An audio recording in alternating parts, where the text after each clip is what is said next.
구약 이사야 40장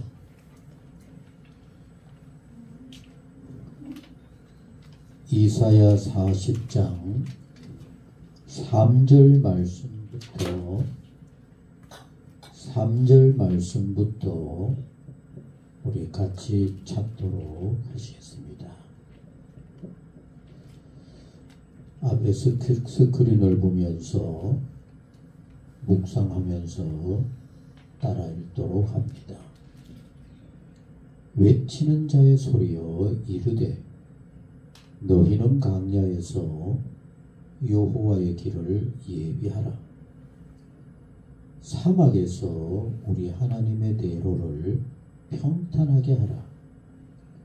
골짜기마다 도두어지며 산마다 언덕마다 낮아지며 고르지 아니한 곳이 평탄하게 되며 험한 곳이 평지가 될 것이요 여호와의 영광이 나타나고 모든 육체가 그것을 함께 보리라. 이는 여호와의 입이 말씀하셨느니라. 말하는 자의 소리여 이르되 외치라. 대답하되 내가 무엇이라 외치리이까 하니 이르되 모든 육체는 풀이요 그의 모든 아름다움은 들의 꽃과 같으니 풀은 마르고 꽃이 시들면 여호와의 기운이 그 위에 불미라. 이 백성은 실로 풀이로다. 우리 같이 읽습니다. 풀은 마르고 꽃은 시드나 우리 하나님의 말씀은 영원히 서리라 하라. 아멘. 아멘. 참 귀한 말씀드립니다. 여러분들은 지난 시간 많이 놀라지 않았는지 모르겠습니다. 저는 보통 별다른 일이 없으면 꼭 10시에는 자려고 합니다. 그래서 지난 화요일 날 잠잘 때까지도 뭐 특별한 게 없었습니다. 그리고 이제 수요일 새벽에 일어나면서 우선 특별한 그런 일은 없는가 이렇게 살펴보다가 깜짝 놀랐어요. 비상계엄이 선포가 되었다. 너무 놀라서 바로 TV 뉴스를 확인해 보니까 밤새 난리가 났습니다. 만약에 자기 전에 그래 했더라면 그날 아마 잠을 못 잤겠죠? 그래도 감사하면서 이게 뭔 일인가 싶었는데 밤새 비상계엄 선포되었다가 또 밤새 해제되고 난리법석을 피워버렸습니다. 여러분, 비상계엄이 뭡니까? 그게 뭐 우리한테 별로 안 다가오는 것 같아, 그죠? 그런데 그 잠시 동안에 벌어진 그 비상계엄 하나 때문에 우리나라는 20, 30년 후퇴가 해버려요. 세계의 민주주의의 본이라고 했던 우리나라가 저 중남미의 후진국이 돼버리지 않았나 할 정도로 이게 이렇게 어마어마한 일인 겁니다. 여러분, 그래도 우리는 뭐 그게 나무 얘기 같은데 조금이라도 우리나라 경제에 돌아가는 걸 또 살펴보시는 분들은 이게 보통 일이 아닙니다. 그런데 더 중요하고 무서운 일은 이렇게 엄청난 일이 벌어졌음에도 불구하고 국민들의 삶에 너무나 중요한 일이 벌어졌음에도 불구하고 별로 그걸 두렵고 무섭게 느끼지를 못하는 우리의 지도자들의 문제인 겁니다. 여러분, 정말 우리 모두가 정말 우리는 믿습니다. 같이 하셨습니다. 우리가 무슨 짓을 해도 하나님의 우리를 향한 뜻은 이루어져 가는 것 같아요. 우리 역사가 얼마나 혼란스럽고 뒤죽박죽이었어요. 그리고 지도자라고 폼 잡는 사람들이 얼마나 난리 구절 피웠습니까? 그러거나 말거나 우리는 그대로 이렇게 오늘날 여러분 지금 정말로 한국이 세계에서 편안하고 잘 사는 나라로 손꼽을 정도로 이렇게 엄청나게 발전해진 거 그 사람들 덕분 아닙니다. 그러거나 말거나 이렇게 든든하게 자기들의 할 일을 지키는 우리들이 있으니까 또 하나님께서 도와주시니까 큰 어려움 없이 잘 지나오고 있는 겁니다. 그러나 철부지들이 칼을 들고 설치는 것 같은 이런 정치꾼에게 어떻게 모든 걸 맡길 수 있겠습니까?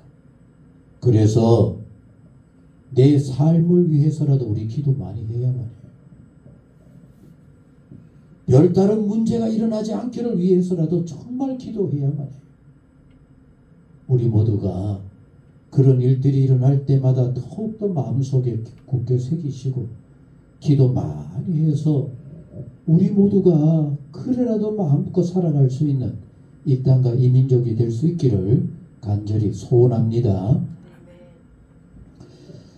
자주자주 말씀을 드렸습니다만 전 세계 모든 교회들이 함께 성서주의를 지켜요. 12월 매년 12월 둘째 주일은 무조건 성서주의로 지킨다. 이런저런 딴 거 붙일 게 많겠지만은 무조건 세계교회는 성서주의를 12월 둘째 주일에 지킨다.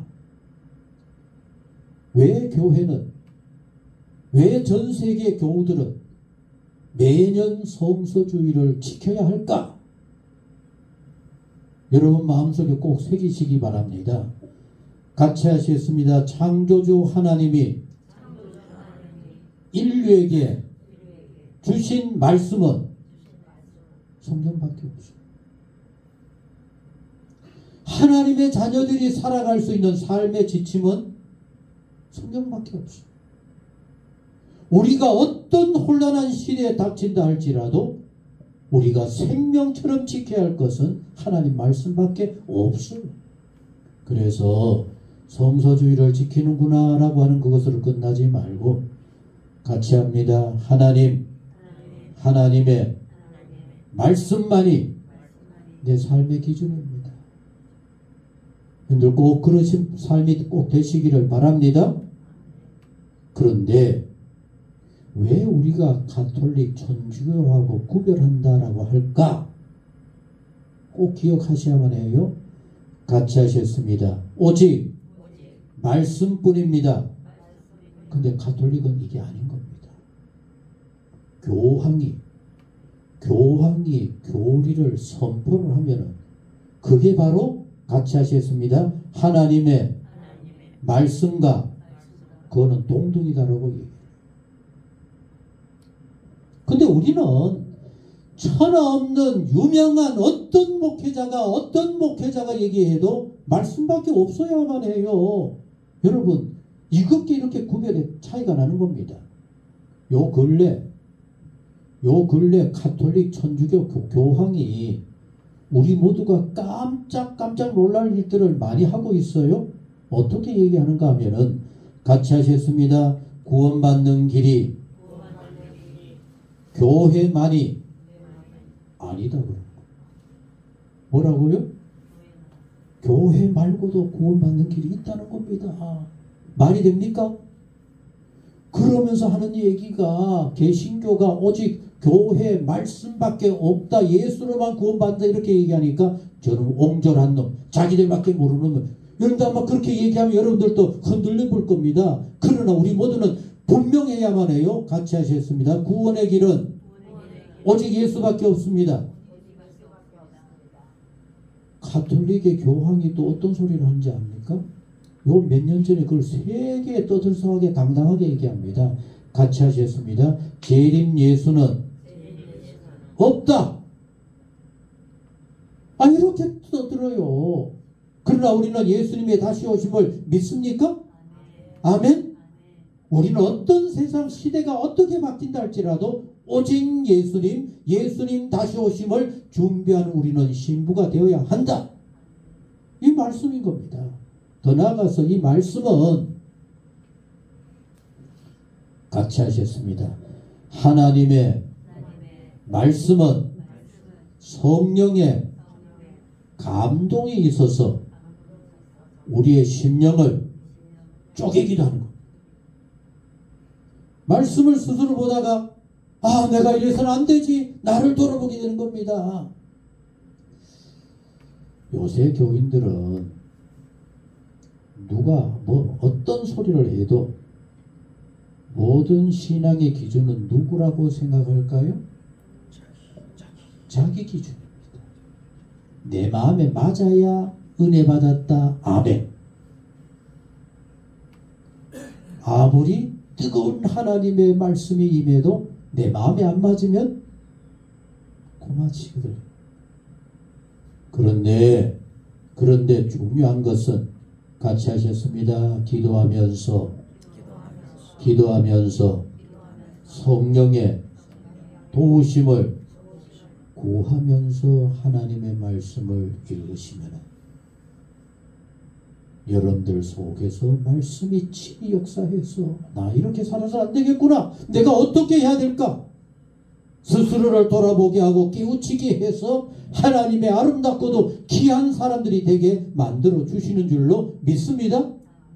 그래서 여러분, 지금도 세계 각지 여기저기 가보면은 이 성경을 귀하게 여기고 그거 하나 받고 싶어서 얼마나 애쓰는지 몰라요. 우리에게는 지금 성경이 너무 전해요. 우리는 생각만 하면은 그냥 어디든지 성경이 펼쳐져 있어요. 그런데 전에 중국의 영길 조선족들 가보면은 그 성경 한 개 받기 위해서 얼마나 애를 쓰고, 거기는 성경이 그렇게 번역이 안 되거든요. 그래도 우리가 번역해서 우리말로 만들어 보내주면은 그거 한 권이 너무너무 소중한 겁니다. 딸코 줄 거서 보는 일이 얼마나 열심히고 간절한지 몰라요. 여러분, 부디 여러분들 주변이 어지럽고 혼탁하다 느껴지시거든 말씀으로 돌아가야만 해요. 이 성소주의를 지킬 때마다 내가 말씀 가까이 해야지. 말씀이 나를 살립니다. 말씀으로 내가 승리해야 되겠습니다라고 할 수 있는 이런 마음들이 꼭 되어지시기를 바랍니다. 그래서 매년 한 차례 성소주의를 지킨과 동시에 여러분, 우리나라 성경을 우리 국민들에게도 이렇게 만들어 보내주고 또 세계 각지로 여러분, 지금 우리나라 성서가 굉장히 대단해요. 선교사들 각지에 흩어져서 세계 최고라는 정도로 번역을 하고 그 나라 사람들에게 성경을 전하고 하려고 얼마나 애를 쓴지 몰라요. 그게 뭐죠? 그런 걸 하는 일이 뭐죠? 성서 공회라고 하는 곳이었어요. 성서 공회라고. 성경책, 찬송책을 만들어서 그리고 세계 각지에 번역해서 이렇게 보내고 하는데 여러분, 거기도 잘 떼어지도록 기도하고, 그래서 정말 세계 모든 민족, 모든 사람들이 하나님의 말씀을 가까이 하고 보고 그것으로 교훈을 삼고 그리고 세상을 이겨갈 수 있는 이런 역사가 일어나도록 늘 기도하며 돌아볼 수 있어야 할 줄로 믿습니다. 아멘. 오늘 여러분들 주보 뒷면에 나중에 집에 가서 다 읽어보시면 돼요. 읽어보시면서 꼭 살펴보시기를 바랍니다. 그러면서 우리 모두가 기억해야만 해요. 같이 하셨습니다. 하나님께서는 말씀을 통해서 오늘 내게 교훈해 주십니다. 아멘. 우리는 야곱이 이렇게 살았다, 그게 중요한 게 아닙니다. 왜 이런 야곱을 하나님이 택하여 사용하셨을까? 그걸 찾으셔야만 해요. 그때 여러분, 성경에 많은 사람들을 생각할 수 있지만은 야곱을 한번 생각해 보십시다. 야곱, 그러면은 야곱은 어떤 사람으로 느껴집니까? 어떤 사람입니까? 얍삽하죠. 그리고 더 중요한 일이 있어요. 야곱은 또 뭐 어떤 사람이었어요? 거짓말쟁이. 여러분, 거짓말쟁이가 여러분들 친구면은 가까이 하고 싶어요? 싫어요? 싫어요? 근데 여러분, 하나님은 야곱을 사랑했을까요? 안 사랑했을까요? 그러면 하나님은 야곱이 거짓말할 줄 알았을까요? 몰랐을까요? 알았어요. 그러나 거짓말까지도 이용하시는 하나님, 거짓말하는 야곱을 통하여서도 하나님 역사를 이루시는 하나님. 그럼 여러분들 주변에 저놈은 거짓말이 얼마나 능청을 떨면서 거짓말하는지 몰라. 그렇다고 멀리 해야 돼요? 안 해야 돼요? 그 사람 멀리 하면 안 돼요. 그러면 하나님의 뜻을 우리가 교훈할 수 없다는 얘기입니다. 이 신기한 겁니다. 여러분, 예수님은 베드로를 정말 믿었을까요? 안 믿었을까요?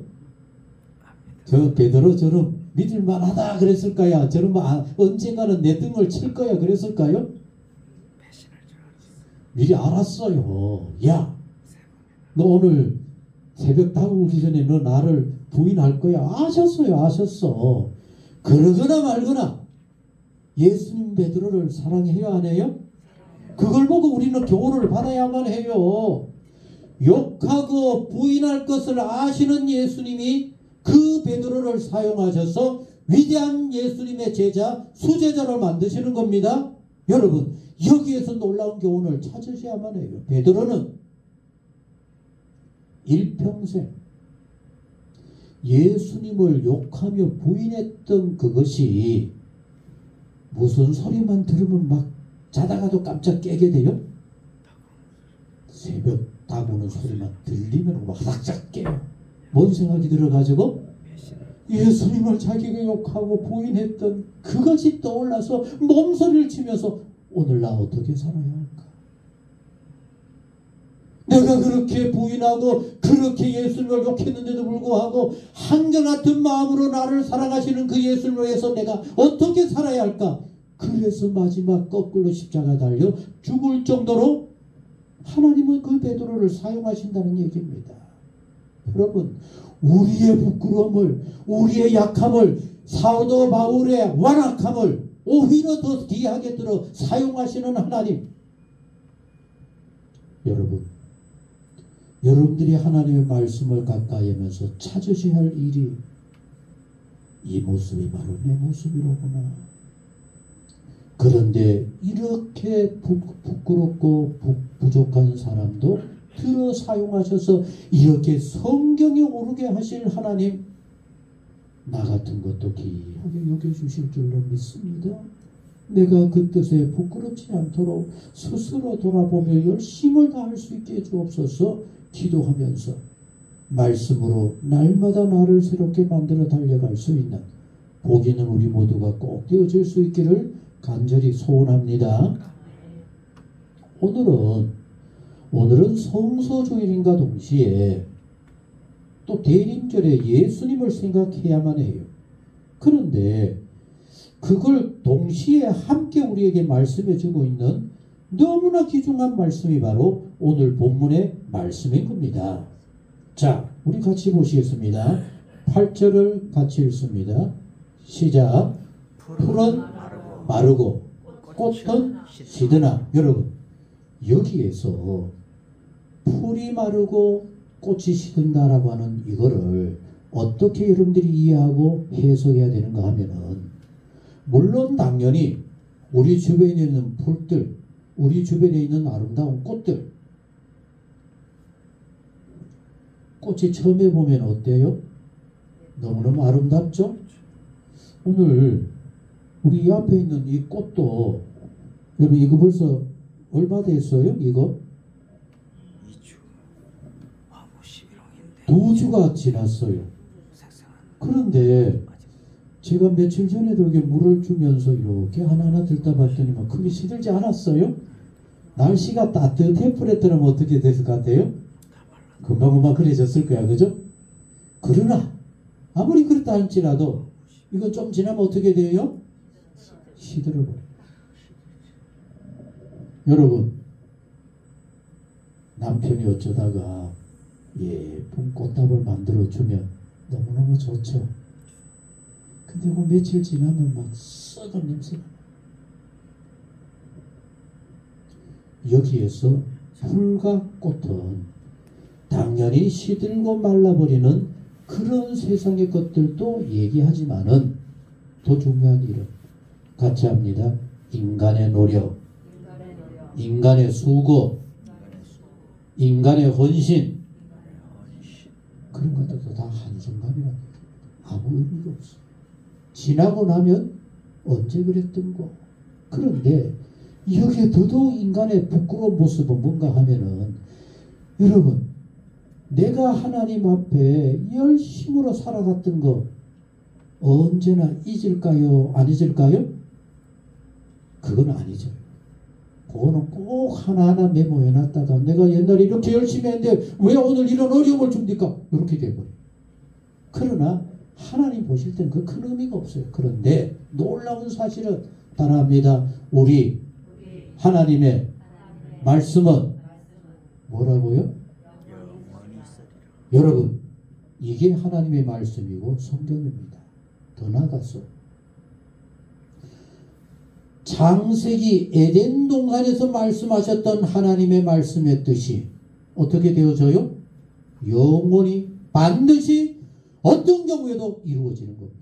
그게 바로 구원의 역사이고 그게 바로 하나님이 우리 가운데 이루시는 하나님의 섭리인 겁니다. 우리의 수고와 땀은 세월이 지나면 허물어지고 의미 없어지지만은 하나님이 한 번 하신 말씀은 어떤 경우에도 변함없이 이루어지는 겁니다. 그런데 창세기 이사야 40장은 여러분 정말 놀라운 의미가 담겨있는 그런 성경책이 바로 이사야입니다. 여러분 구약 성경이 몇 권이죠? 구약 성경이 몇 권? 39권. 상구 신약 성경은 몇 권? 27권. 39, 27. 아주 신기해요. 그래서 합치면은 신구약 성경 몇 권? 66권. 이사야는 몇 장으로 이루어졌을까요? 이사야 66장입니다. 그리고 더 나아가서 따라합니다. 1장에서 39장과 40장에서 66권 내용이 완전히 달라. 내용이 완전히 달라져. 그래서 신학자들은 뭐라고 얘기하는가 하면 이사야라고 하는 이 성경책은 같이 합니다. 구약의 복음서. 구약의 복음서는 예수님을 가장 많이 얘기해주고 있는 그리고 영원한 하나님의 말씀대로 그대로 이루어지는 역사 속에 예수님에 대해서 말씀해주고 있는 것이 바로 이사야 성경책입니다. 그런데 더 놀라운 사실은 이사야 1장에서 39장 말씀은 구약 성경의 전체의 내용을 요약해 놓은 것처럼 같이 합니다. 이사야 39장까지 구약 성경을 의미해주고 있어요. 인간이 하나님의 은혜와 사랑을 입고자 이렇게도 애썼지만 안 되더라. 이렇게도 애썼지만 오히려 죄만도 해가더라. 하나님이 그래서 심판할 수밖에 없었다. 이런 내용들로 바로 이사야 39장까지 딱 정리되어 있어요. 그런데 이사야 40장에 딱 들어가자마자 완전히 달라져 버려요. 자, 같이 읽어보시겠습니다. 이사야 40장입니다. 여기서부터는 이제 신약 성경을 의미한다라고 하는 그런 내용이라 할 수가 있겠는데, 자, 1절 같이 읽습니다. 시작. 너희 하나님이 이르시되 너희는 또 내 백성을 위로하라 그러는 겁니다. 여러분, 요 앞 39장까지의 내용 속에는 끊임없이 너희들 이렇게 하나님의 채찍을 맞을 수밖에 없었다. 어느 민족은 이렇게 하나님의 진노를 받을 수밖에 없었다. 너희들 이렇게 했었지만 안 되었다. 이렇게 내용이 나오다가 이사야 40장 1절로 딱 들어가자마자 내 백성을 위로하거라. 여러분, 이게 바로 예수님이 우리 가운데 오셔서 하시는 일인 겁니다. 예수님이 우리 가운데 오셨다라고 하는 그 자체가 바로 성경은 뭐라고 얘기합니까? 복음이라고 얘기해요. 복음이 뭡니까? 복된 소식. 예수님이 우리 가운데 오심으로 말미암아 우리는 심판이 아닙니다. 예수님이 우리를 심판하러 오신 것이 아니라고 분명히 말씀하셨습니다. 뭐라 그랬습니까? 나는 너희들을 위로하고 구원하고 건지기 위해서 오셨다. 위로하라. 딱 바뀌어버리는 겁니다. 그 다음에 뭐라 그럴까요? 자, 읽어보시겠습니다. 시작. 너희는 하나님의 백성 예루살렘 사람들의 마음에 닿도록 말하라. 그 마음에 감동이 되도록 좀 얘기해라. 뭐라고 말할까요? 그들에게 외쳐라. 어떻게? 따라합니다. 노역의 때가 따라합니다. 노역의 때가 뭐가 끝났다고요? 노역의 때가 뭡니까? 아무리 애를 써도 대가가 없는 너무 힘들고 고통스러웠던 해놓으면 말라버리고 해놓으면 찌그러져 버리고 해놓으면 사라져버리는 그런 모든 것들은 이제 끝났다. 그 다음 또 뭡니까? 시작.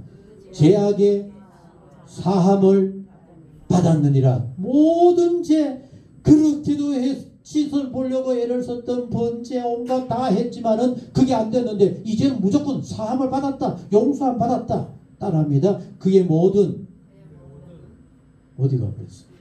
그의 모든 죄로 말미암아 따라합니다. 여호와의 손에서 벌을 뭐라 받았대요? 너무 많이 받았다. 기가 막혀요. 기가 막혀. 이 말씀들을 여기 읽어보면 정말 이거 생각해보면서 읽어보면 너무 기가 막히는 겁니다. 지금까지 너희들 너무너무 고통스러웠다. 너무 힘들었다. 그래서 자 읽겠습니다. 시작. 외치는 자의 소리여 이르되 너희는 광야에서 여호와의 길을 예비하라. 그런데 하나님이 이제 무조건 하나님께서 예수 그리스도를 보내어서 하나님의 아들을 보내어서 이렇게 모든 것을 용서하고 위로받고 하나님의 안에서 이렇게 은혜와 기쁨을 누릴 수 있는 이 놀라운 사실을 우리에게 허락해 주시겠다고 약속을 했는데 그걸 뭘 보고 합니까? 그걸 우리가 어떻게 알죠? 걱정하지 마. 내가 보여줄게. 그게 뭘까? 광야에서 외치는 자의 소리가 들리거든. 예수님 오신 걸 우리가 어떻게 합니까? 걱정하지 마. 그것까지도 내가 예비해 놓았는데 광야에 외치는 자의 소리가 들리거든. 아, 하나님께서 약속하셨던 이 약속이 우리 가운데 말씀이 영원하게 이루어지는 그 속에서 오늘 우리 가운데 이루어졌구나 할 수가 있다라고 하는 얘기인 겁니다. 여러분, 이게 이사야서에서 우리 가운데 예언했던 미래일인 겁니다. 이게 그대로 역사 속에 이루어졌어요. 몇 년 후에 이루어졌을까요? 700년 정도 후에. 이스라엘 역사가 순환을 당하는 그 많은 일들 속에 700년 후에 그대로 이사야에서 40장에서 광야에 외치는 자가 나오거든. 내가 하나님의 위로를 보낼 것인데 그 위로가 임한 줄로 믿으라라고 했는데 700년 후에 광야에서 세례요한이 요대로 외치는 겁니다. 그러면서 얘기합니다. 주의 길을 하나님의 아들이 오시는 길을 예비해야 되는데 어떻게 해야 될까? 따라합니다. 사막에서 우리 하나님의 대로를 평탄케 하라. 그럼 여기에서 사막은 뭘까요? 이스라엘 민족들이 살았던 광야 자체가 사막이라는 사실. 가보면 여러분들 거기 뭐 아름답고 가나안 어쩌고 그러죠? 가보면 여기 사람 못 살고 갔다 그래요. 그를 이스라엘 땅을 얘기하기도 하지만 여기서 더 큰 의미는 같이 합니다. 인생길은 뭔 길이라고요? 고해 같다. 그래서 고생스러운 사막 같은 길이 인생길인 겁니다. 그런데 그 사막에 뭘 하라고요? 하나님의 대로를 평탄케 하라. 그럼 우리가 예수님 오시는 걸 우리가 어떻게 하나님의 대로를 만들어서 이렇게 할까? 구체적으로 우리에게 가르쳐 줍니다. 4절 읽겠습니다. 시작. 골짜기마다 도두어지며. 골짜기가 고루어져야 그래야 뭐 지나갈 수 있다는 건 당연한데, 그럼 과연 여기서 골짜기란 뭘까? 어떤 걸까요? 여러분, 자기 나름대로 약점 있는 사람이 있어요. 그래서 누가 그 약점을 건드리기만 하면은 어떻게 돼요? 그만 상처를 받고 뒤집어지고, 그렇게도 잘 믿습니다. 믿음으로 하나님 그러다가 그만 신앙도 내팽개져. 예수님이 오시는 길을 예비하는 자들은 그런 마음으로 안 된다는 얘기입니다. 우리가 끝없이 얘기했지만은 같이 합니다. 약한 자로 강하게, 가난한 자로 부하게. 이게 우리 하나님의 은혜가 이렇게 우리 가운데 임하면은 약함이 없어요. 더 강하게 해주고 더 대단하게 만들어 주시는데 거기에 그런 마음 가져서는 안 된다는 얘기입니다. 여러분, 오늘부터 우리 모두 꼭 기억하십시다. 여러분들 스스로 생각하는 마음속에 약함이 있습니까? 나는 무슨 약점이 있습니까? 깨뜨려야 돼요. 이제는 그거 가지고 나를 흔들 수 없습니다. 그렇게 돼야만 해요. 그 다음, 언덕마다 뭐라 그랬어요? 낮아지고 고르지 아니한 곳이 어떻게 해요? 평탄하게 되며. 여러분, 언덕이 산이 낮아진다 그랬어요?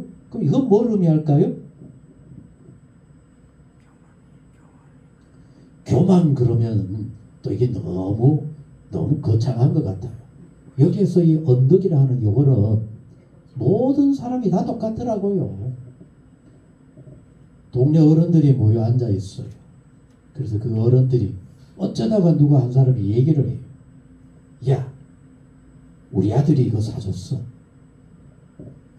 그럼 그 셈이 나가지고 옆에 있는 사람 또 뭐라 그래요? 없는 거 만들어가지고 우리 딸은 막 금바지 만들어줬어. 자기 자랑이 예수 안에서는 좀 꺾여져요. 그래서 여러분, 내 자랑을 누구의 자랑으로 바꿔야 해요? 예수님 자랑으로 바뀌어질 수 있을 때 그때부터 예수를 온전히 영접할 수 있다는 얘기입니다. 내가 뭘 자랑하려고 하는데 누가 그거 시비 걸어버리면 그만 또 상처받을 수 있어요. 그래가지고는 예수를 온전히 영접할 수 없다는 얘기입니다. 여러분, 광야에서 세례요한이 예수님이 오시는 길을 예비하자 올 일찍이 이사야가 700년 전에 이사야 40장에서 예언했던 그대로 말씀을 이렇게 옮겨주고 있는 겁니다. 예수님 그냥 영접할 수 없어요. 있는 그대로 영접할 수 없어요. 이렇게 우리 모두가 새롭게 할 수 있을 때, 예수님 때문에 나를 새롭게 만들어줄 수 있을 때, 그때부터 우리에게는 이렇게 놀라운 영광이 나타날 수가 있는 겁니다. 자, 5절 읽겠습니다. 시작. 여호와의 영광이 나타나고, 뭐라고요? 누구에게만 예외된 거 아닙니다. 누구 어떤 사람에게만 아닙니다. 모든 육체가 그것을 함께 보리라 따라합니다. 이는 여호와의 입에 말씀이리라. 하나님 말씀하시는 겁니다. 이제 예수 안에서는 약한 자도 없고 부한 자도 없고, 오히려 부한 자는 스스로 부끄럽게 여겨야 하고, 대단한 강력한 지혜롭다 굉장하다 스스로를 낮출 수 있을 때 예수님을 온전히 영접할 수 있다고 하는 얘기입니다. 그러면은 이 놀라운 말씀이 몇 년 후에 이루어진다고요? 700년 후에. 700년 후에 이루어지고 그대로 이루어지니까 성경이 오늘 우리에게 말씀하는 겁니다. 하나님의 말씀은 영원하다. 자, 같이 6절 읽습니다. 시작. 말하는 자의 소리여 이르되 외쳐라. 대답하되 내가 뭐라고 외칠까요? 하니 이르되. 여러분, 그래서 아까 말씀드렸던 건 너무 귀한 겁니다. 모든 육체부터 같이 읽습니다. 시작. 모든 육체는 풀이요 그의 모든 아름다움은 들의. 이게 인간의 노력입니다. 인간의 잘난 겁니다. 인간의 대단하다고 스스로 교만했던 이 모든 것들 다 허물어져요. 다 허물어져요. 시작. 풀은 마르고 꽃이 시들면 여호와의 기운이 그 위에 불어버리면 한순간에 없어져 버려요. 이 백성은 뭐라고요? 사랑하는 성도 여러분, 같이 합니다. 나는 풀입니다. 하나도 오면 나는 사그라져 버립니다. 불이 와서 타버리면 깨끗이 없어져 버립니다. 거기에 매달려 사렵니까? 그러면 예수님은 우리 가까이 올 수가 없습니다. 이제 이 사실을 마음속에 깊이 간직하시고, 자, 다시 우리 마음속에 새기십시다. 시작. 풀은 마르고 꽃은 시들겠지만, 따라합니다. 나는 하나님의 말씀만을 내 마음에 간직하고 그 말씀대로 죽어도 살겠습니다. 그럼 우리는 구원의 은총 가운데 하나님의 거룩한 자로 하나님의 영광을 보며 사는 아름답고 복 있는 성도들이 다 되어질 줄로 믿습니다.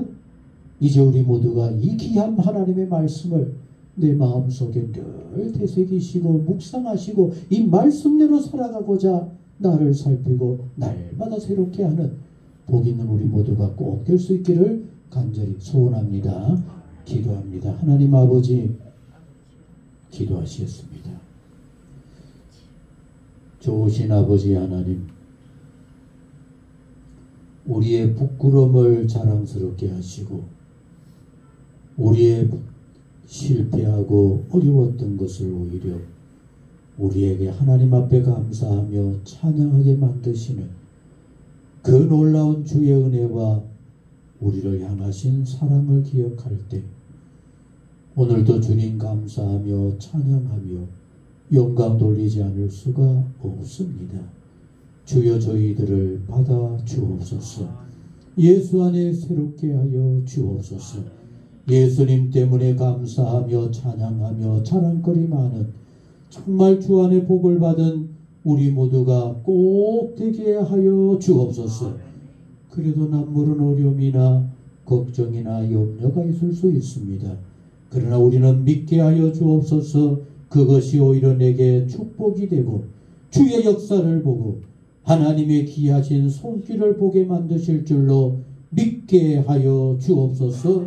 저희들을 받아 주옵소서. 오늘도 마음을 다하여 정성스러운 예물을 아버지 하나님 앞에 바치게 하여 주시니 주여 진실로 감사를 드립니다. 주여 기쁘게 받아 주옵소서. 너무나 잘하는구나. 내가 너의 믿음을 아노라. 너의 삶을 아노라. 내가 복되게 하겠다. 자랑거리 많게 하겠다고 할 수 있는 복 있는 우리 온 성도님들 되게 하여 주옵소서. 날씨가 추워집니다.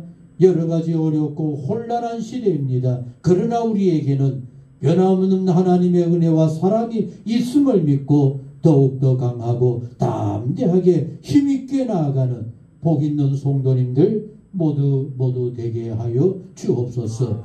오늘은 특별히 선교 예물을 아버지 앞에 바칩니다. 땅끝까지 전파하라고 하셨던 하나님의 말씀, 이제 저희들 마음에 깊이 간직하면서 기회 있는 대로 말씀을 전하겠습니다. 주님을 전하겠습니다. 주의 사랑을 나누겠습니다. 그리고 이를 위해서 애쓰는 분들을 위해 작은 마음이지만은 마음을 모아 정성을 모아 이렇게 하나님 앞에 도움을 구합니다. 주여 받아주시고 축복하여 주옵소서. 자랑스럽게 하여 주옵소서. 오늘의 모든 예물 기쁘게 받아 주옵시고 하나님의 크고 놀라운 은혜로 우리의 모든 삶에 채우시고 축복하시고 넘치게 하여 주옵소서. 너의 믿음대로 될지어다. 아멘. 이 귀한 은혜가 있게 하여 주옵소서. 이제는 우리 주 예수 그리스도의 은혜와 하나님 아버지 무한하신 사랑과 성령의 교통하시고 역사 충만하심이 모든 것 주님께 맡기고 오직 주의 은혜와 말씀에 굳게 서서 세상을 이기며 하나님의 은혜와 자랑스러운 성도로 살아가기를 간절히 소원하는 모든 성도님 모든 생활 위에 영원히 함께 하시기를 축원하옵나이다. 아멘. 아멘.